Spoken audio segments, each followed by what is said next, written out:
Welcome into the Coach's Corner with AL Recruiting.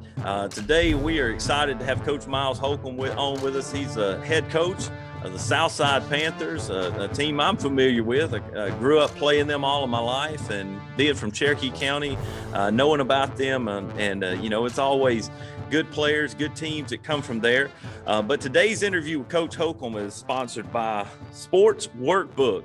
You can customize your own offensive or defensive workbook or scout book for yourself, your staff, or your players. It's 100% personalized and customized for all levels of football. Choose between a variety of different templates that can be customized to meet the exact specifications of what you are looking for. Workbooks are great for drawing up plays, taking notes, and having all your ideas and thoughts in one spiral-bound notebook. Scout books are made to help make your in-season opponent's scout as efficient as possible and have the entire season in one notebook. Workbooks are also a great resource for your position group or entire unit to use in meeting for installs, drawing up plays, and taking notes. We also create workbooks for other sports, including basketball, soccer, volleyball, and more sports are coming. We are currently in 43 states and all 5 Power 5 college football conferences and hope to keep expanding. Go to sportsworkbook.com or contact us at sports_workbook on Twitter for more information. We're so thankful for our sponsors. Coach, you use Sports Workbook, right? Yeah, they're the best, man. Those guys are the best. You know, I sent them a message the other day. I got one. I'd seen them on Twitter, and then I got one. I just got like a normal notebook so I could just keep notes. I'm a big note taker, and throughout the season or throughout the off season or whatever, and kind of things that you want to do or anything that pops up. Hey, maybe next year, look at this. And we spent a little time in the hospital. I texted them the other day, and I was like, hey, I'm gonna have to order another one. I was already kind of gone through that one. I was like, that one's about full. So we ordered another one, and they're both young dads. They kind of told me a little bit of their story, and they sent my daughter like a little bitty tiny one, and it just says Tiny Holcomb, and it's got like some coloring book, like a little coloring book. Right. And so it's super classy guys. They didn't have to do that at all, but they do a great job. And their product kind of speaks for itself once you get it. Awesome, man. Well, Coach, man, we are so glad to have you on. You reached out to us on Twitter, and we put that out there. And so, you're entering your second season at Southside. You're from Crossville, Alabama, so you're familiar with that East Alabama area of the state. And just tell us a little bit about what you learned going through your first season, and as you move into your second season.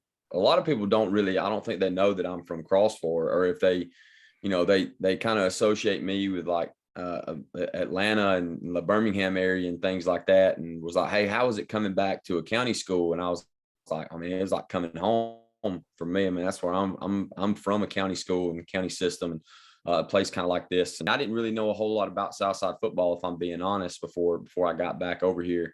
I don't think I'd ever been across the bridge on 77 to even see it until after I got the job, to be honest with you. I didn't even interview at the school or anything. And so I take it back. I came over here the week after I interviewed, seen the facilities, and I didn't really know what to expect. And then I got over there and saw the facilities and saw what we had, and saw Barney Hood Stadium, and it's a nice deal. The visitors sideline does not like it. I realize that it's a little tight over there. But we like it. People kind of right on top of you, and kids have been awesome. Administration's been awesome. Our parents and communities have been awesome, and we're excited about the future. We feel like we had a good group of kids last year, and we're sending a couple of those guys off to the next level. And we're excited about the guys we got coming back this year, and just kind of see where we go from there. Yeah, one of the big stories is reclassification, and you guys are moving to 5A Region 6. Mm-hmm. And I think a lot of times there's a misconception that, hey, just because you move from 6A down to 5A, that life is going to get easier. And I think you guys, man, y'all got a tough region. I was looking at that realignment. I mean, Moody's hired a head coach that Jake's gonna know how to do it. And young guy, you got Leeds, and they got good coaches there. Alexandria, you keep Hope's Bluff on the schedule. I agree with you completely. A lot of people are like, well, you're going from 6 to 5, and you guys were a playoff team in 6, so you should make the playoffs easy in 5. And And I'm like, well, y'all, have y'all seen the schedule? Like, y'all seen the region that we're in? I mean, there's going to be 3 good football teams sitting at the house, our region. And that's to me as a coach, like that's kind of what you want. Like you want to be able to compete with the best and see where you are and see where you match up. And even when you look at our non-region schedule, kind of like Hoax Bluff was on there, but what we open up with Guntersville, like Guntersville is going to probably be a preseason top 10 team, maybe preseason top 5 team. And then you got Hoax Bluff, and then you get into region play. Well, you know, we played Lincoln last year. We know what they have. Coach Zedeker does an awesome job with those kids, and they're going to be physical. They're going to be athletic. They're going to be well coached. And then, you know, Springville drops down with us. Coach Clements is doing a great job there. And we played them last year and we really was lucky to escape there with a win last year. Come down and we got St. Clair, you know, and then the other non-region game in the middle of the year is Boaz. Well, Coach Sullivan does a great job with Boaz, played with them before. Like they were a playoff team last year. And then all of a sudden you got Leeds and Alexandria and Moody. And then you kind of finish off the year with Etowah. So, you know, it's one of those deals where, I mean, there is no let's overlook this game because we play so and so next week. There's no we can kind of take it easy this week. There's no look ahead game, which as a coach is good for me because if you're not locked in, like you may get your eyeballs beat in that Friday. Yeah. You know, and so I enjoy it. I told our kids, I said, hey, if we can find a way to play really good for 10 weeks, we got a chance to be 10-0.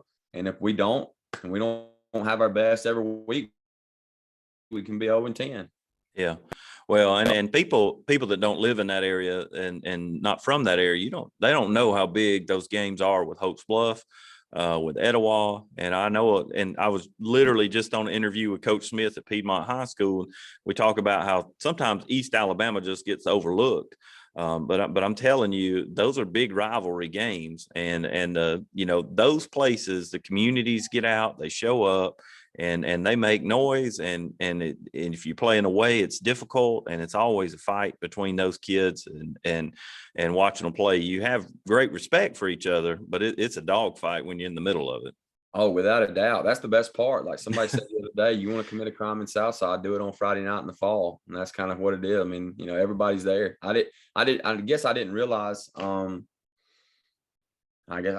never been over here. I'd never seen the atmosphere on Friday nights, and it's pretty special. Even in the spring game, like we played Center Point a couple of weeks ago, and, you know, it was packed for the spring game, you know, like that's something that we're trying to create, an excitement and a little bit of a buzz around the program. And we want to keep it that way and keep finding ways to get better. And, you know, our band was there at spring game, which is, you know, you don't see bands play at a spring game a lot. Well, you know, our band was there. I mean, they played Center Point's band was there. And like, you rarely ever see like both schools bands show up to a spring game.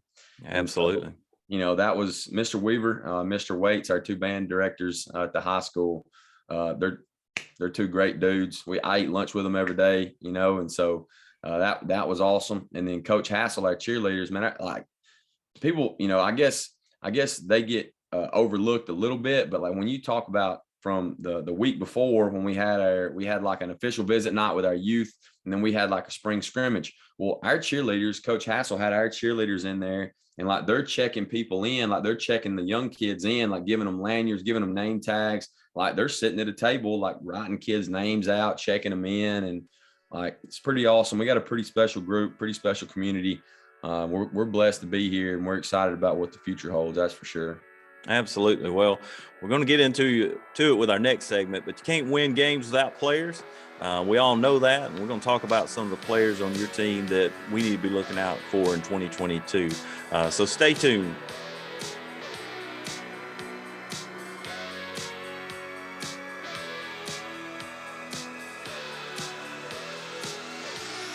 Well, we're back with Coach Holcomb from Southside High School, and we want you guys to take just a minute, visit our sponsors, but also what helps us is if you like or subscribe the video, subscribe to our podcast. That helps us tremendously. But Coach, we talked a little bit about your team going into your second year, talked about the region that you play in, but the main thing we got it really here to talk about is your players.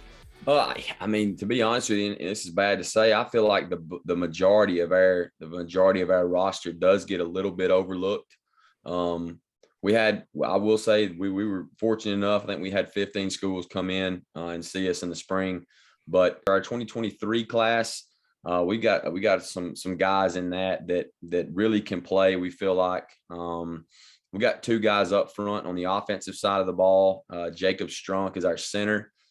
Jacob has put in a tremendous amount of work on his body, on himself. He has so much pressure on him pre-snap. With he's got to ID the box for us. He's got to make sure that we've got everything taken care of, whether we're choking back on an interior defensive lineman or whether we're going to single that. Super smart. GPA is really high. You know, he's a 3.6, 3.7 GPA kid. And he's right now, he's probably 6'1", 275 pounds. He's pushing 6'2", 275, which we know, like, and this is something that we try to be transparent with our kids and have honest conversations. You know, I think some schools are going to look at him, they're going to see 6'1", 6'2", and he don't check one of those boxes for them. But he's a football player, and he's a good football player. And we got kids like that may not check the measurables box, but that can play football. And that's one thing, like we tell our kids, like in the recruiting process, like, you know, you get asked a lot, like what should we look for? And my number one thing to our kids is go where you're wanted. Yeah. You know, like when you go on a visit, like did they make you feel like they wanted you to be there, or did they just want you to come to tour the facility because maybe they felt obligated to send out an invite? Like, and there's a difference. And like it's a business. Right? We get it. We understand what it is. But we want to send our guys somewhere where they feel like they're wanted. So Jacob Strunk's a kid up front, and then Mark Fuller's another kid up front. And so Mark kind of came on a little bit. I say came on a little bit late. Mark's really been starting since he was a freshman. But when you mold the whole kid as from his character, from his leadership, we've asked him to move positions. He's going from playing right tackle to playing left guard, and he's done an incredible job. He's been a leader from day one of the spring this year, and kind of grown into his own person, like who he wants to be. Mark's 6'2", 240 pounds, athletic kid, super strong. GPA is good. You know, he's one of those guys you enjoy being around. Mark's had to overcome some things in the past couple of years, and he's done a great job of them. He's had to overcome some stuff that most kids his age don't have to go through. And so he's done an incredible job with that. Skill position wise, Cody Roberts is a guy who we think he's as good a receiver, as good of a skill player as you're going to find. Top end speed's really good. I mean, you know, he's high 4.5, low 4.6. You know, and then he's been at some camps where he's been timed low 4.5s, you know, 4.51. And so to me, that's fast. I know guys are like, well, if you don't run a 4.4, that's not fast. Well, look, man, there's some dudes running in that combine that ain't running 4.4s. Yeah. I mean, you're 100% fast. And Cody's fast. Cody plays a little bit of everything for us. Great ball skills, super intelligent kid. He's a guy that, you know, last year, I think he finished the year with right at 1,000 yards, almost 1,000 yards, 900 and something yards receiving. I think he had 9 touchdowns. He's a punt return guy. He's kick return. He's a gunner on punt.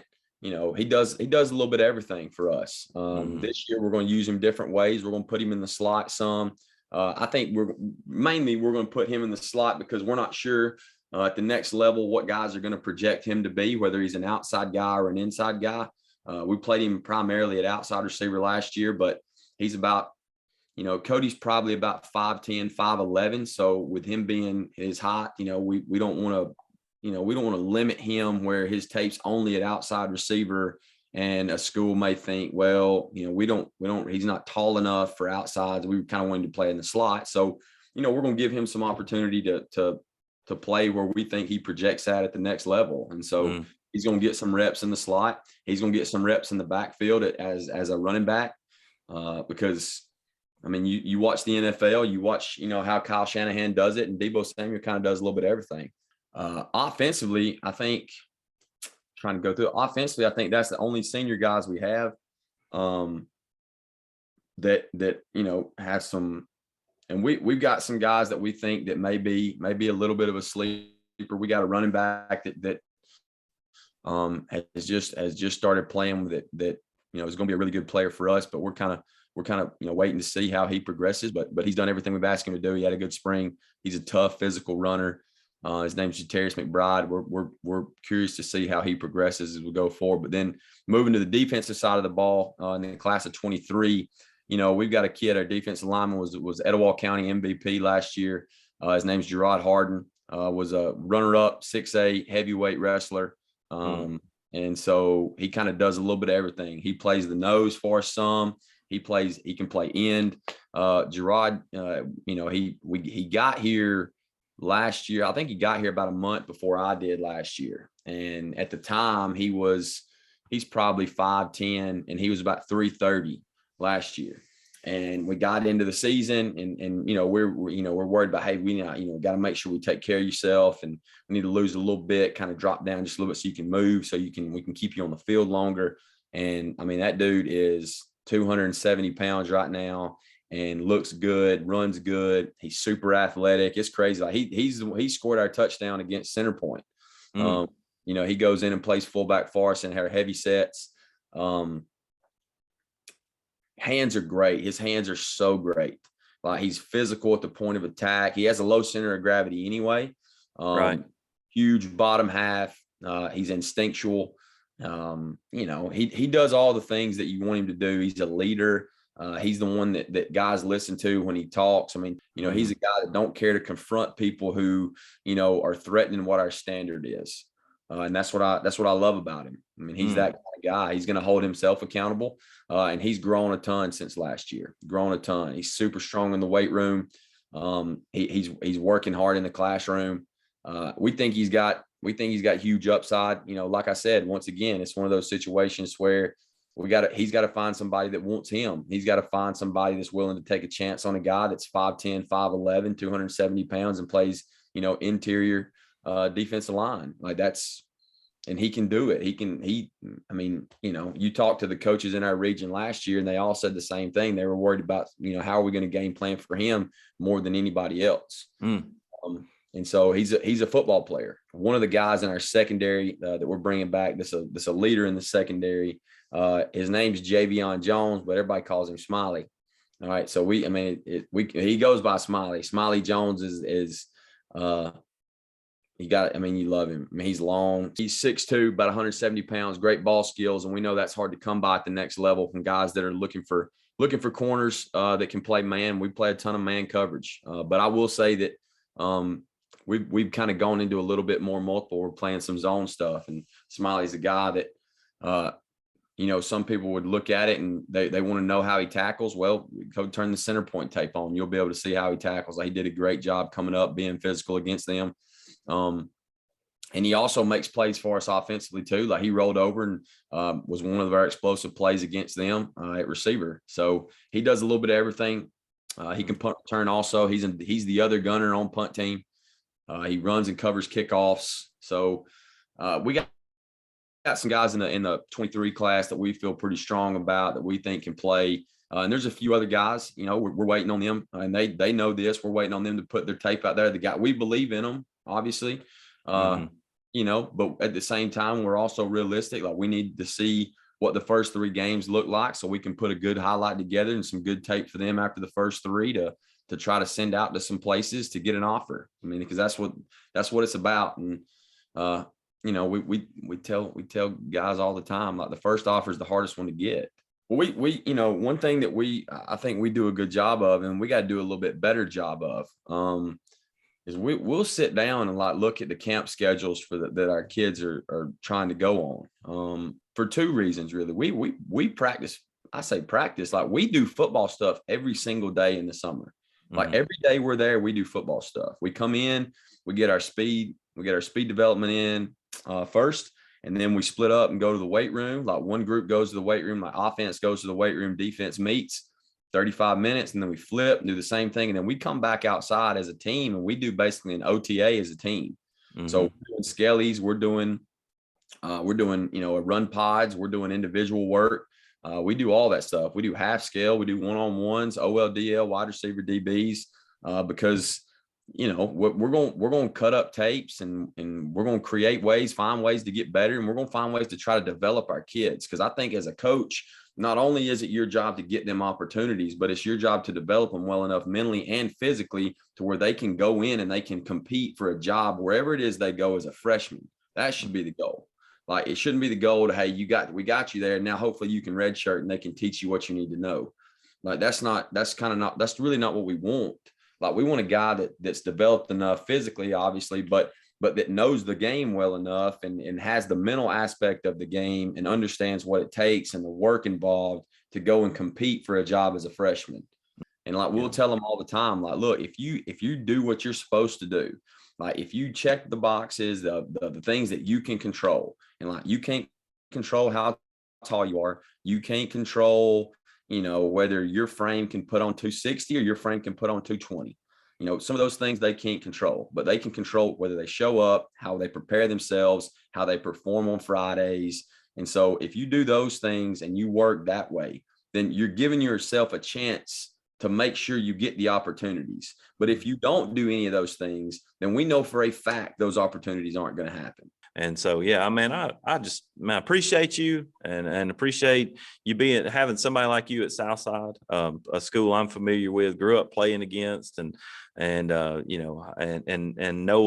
the kind of players and people that live there. Yes, sir. Well, we're excited about it. We're trying to give our guys as much exposure as we can. I know people probably get tired of seeing us on social media and things like that, but it ain't for us. Like, we're not, it don't really have anything to do with us. We feel like that as a football coach and as a football program and really as football in general, we ask the most of our kids and we give them the least. We ask them to work for 7 or 8 months and we give them 10 opportunities to earn an 11th. And so it's not that much, we're not giving them that much. So the least we can do is try to give the guys that want exposure, give them exposure, whether that's, next Thursday, we go to Auburn to compete in 7-on-7. And then, we host Fort Payne at the end of the month. And then we go to Gadsden City, and then we go to the Hoover National one. And then we host Anniston for another for another OTA, and just trying to find opportunities for our guys to go compete in front of people. That's part of our job. And that's what we want to keep doing. Well, Coach, man, good luck this season. Wish you nothing but the best. And if there's any time you want to hop back on sometime during the season, let's do it, man. Yes, sir. Yes, sir. Absolutely. I'd love to get back on with you and talk about maybe some of our underclassmen once the season gets rolling. All right. Well, thank you guys so much for listening today. Like or subscribe. That helps us. And again, give Sports Workbook a follow. That is at sports_workbook on Twitter, or you can check them out, sportsworkbook.com. Thanks so much for listening today, guys.